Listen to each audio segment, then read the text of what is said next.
ਤੁਹਾਡੇ ਕਾਰੋਬਾਰ 'ਚ ਬਰਕਤ ਅਤਾ ਫਰਮਾਵੇ। ਅੱਲਾਹ ਤਾਲਾ ਤੁਹਾਨੂੰ ਜਜ਼ਾਏ ਖੈਰ ਦੇਵੇ। ਹਜ਼ੂਰ ਪਾਕ नबी करीम सल्लल्लाहु अलैहि वसल्लम ਦੀ ਜ਼ਿਆਰਤ ਕਰਾਵੇ, ਰੋਜ਼ਾ ਪਾਕ ਦੀ ਜ਼ਿਆਰਤ ਕਰਾਵੇ। अच्छे आदमी जे, गरीबां ਦੀ इमदाद करते जे, मदद करते जे।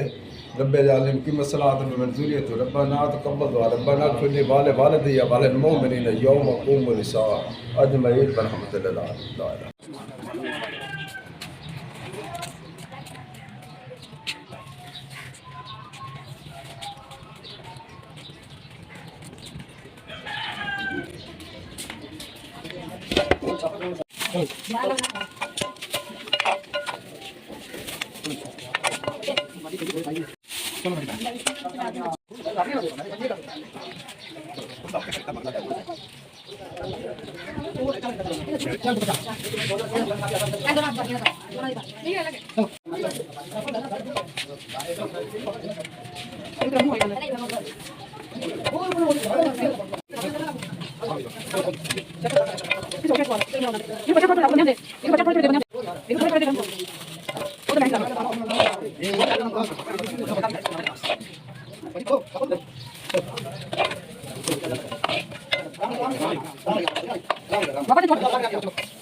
नहीं बनिया दे बात चल